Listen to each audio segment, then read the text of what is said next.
Welcome to Tekidia Daily. I'm WC Ekekwe. Our conversation today will focus on startup business ideas. Essentially, we're looking at um, what it takes to actually start a business and what it takes essentially to narrow down to that phase of having an idea upon which a business will actually be built upon. And I just want to recap essentially in this series what we stated last time that before any business could be started, there has to be some processes that are involved. One of those processes is that you need to have the capacity to actually have a real mission. And that real mission is there is a friction in the market. And that friction in the market is essentially the needs that the potential customers are actually experiencing at that moment. So that business you want to start must necessarily have the capacity to meet and offer solutions that will help those customers to uh, fix that friction that they have. So doing that will involve so many things, and certainly means that you have to start a company when you have noticed that. And that starting a company means you have to have an idea of something that you have to offer to the market. It means that you have to have a solid kind of a commitment based on certain thing you want to do in order for you to actually open shop for customers to come for you to serve them.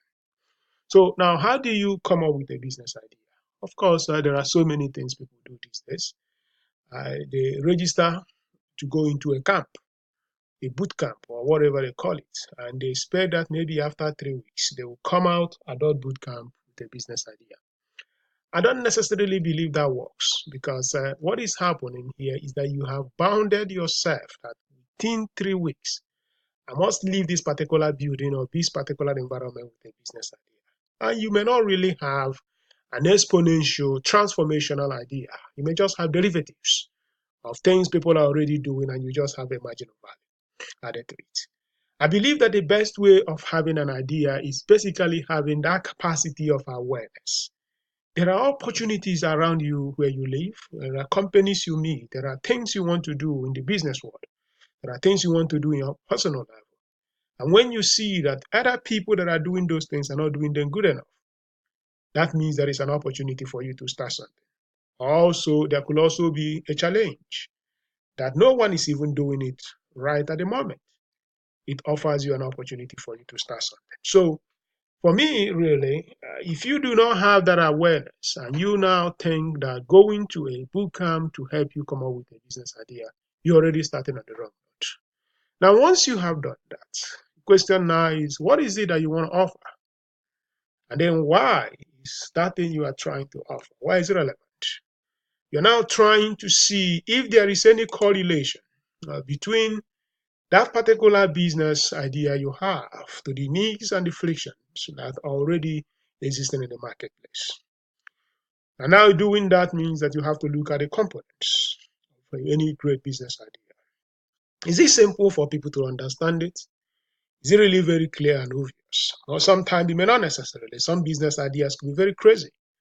But there is also something that is extremely important, that even though that business idea may be crazy, it must be obviously simple for somebody to understand what you are trying to do. Because if people do not understand what you want to do, it's going to be very difficult for you to have people to help you pursue that mission.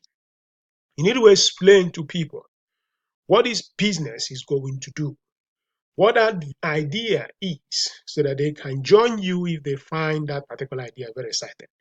It's also very critical when you're raising capital because the people that have the money to invest are most likely going to understand what you are trying to do for them to join the board. Now, once you have come up with that process of simplifying that business idea, who are those? Who are the target customers? Who are going to become your future users when this idea has become a product? You need to look at the markets. You need to make sure you understand them very well. So that when you understand them, it will be very easy for you to actually serve them. Because if you do not understand them, it's going to be extremely difficult for you to deliver a solution that will actually meet that friction that they already have in the marketplace. And I have what I call value elevation level. You know, have the needs, have the expectation and the perception of the customer. The needs are things which are obviously evident to them. The expectation of things that are expecting to happen, even though no one offers in the market. Example is that somebody may be an environmental activist, and yet you are giving him coal.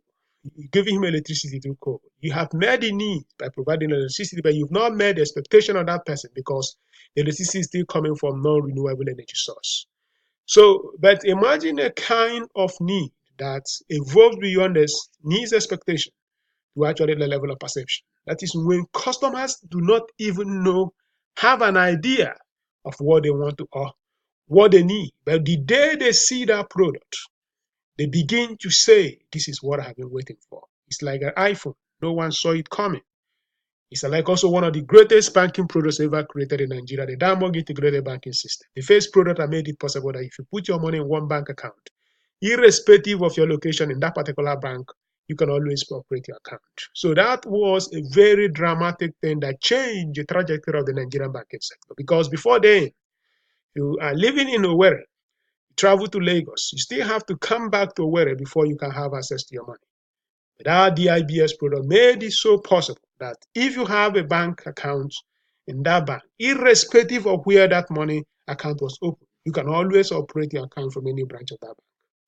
So customers will have to love your products.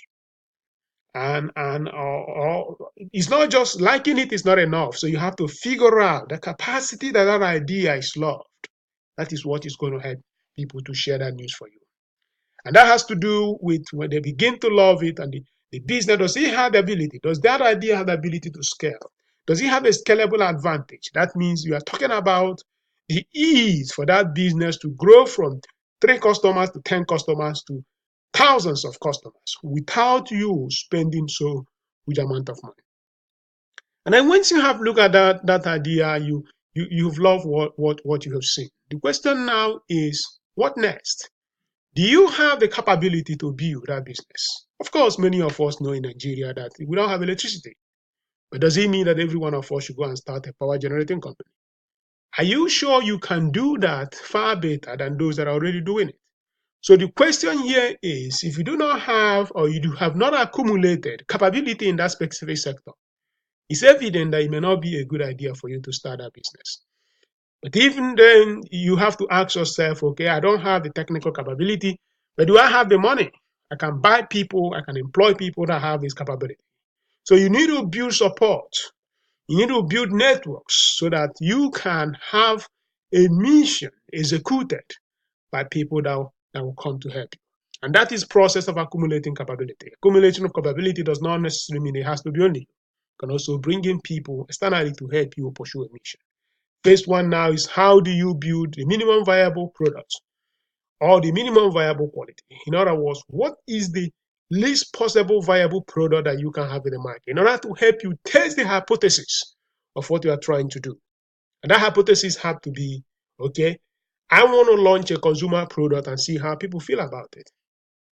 Or if it's an enterprise product, most times you need to find a company that can give you a letter of intent that I want to buy this thing when you build it, because the cost of actually building that product is always very, very high. So you have to have the capacity to look for companies that can commit to buy before hopefully somebody can say, I want to write a check for you to do this. And of course, no matter what you do, there is always a continuum of development. You need to continuously move in that process of improving that product. And that is what is going to keep that commitment of pursuing that mission. That product will be there in the market. And I'm hoping that as you do that, you can translate that idea to the product and the market. And then we will move and continue this series in the next section. Okay. You're listening to Tech Idea Daily.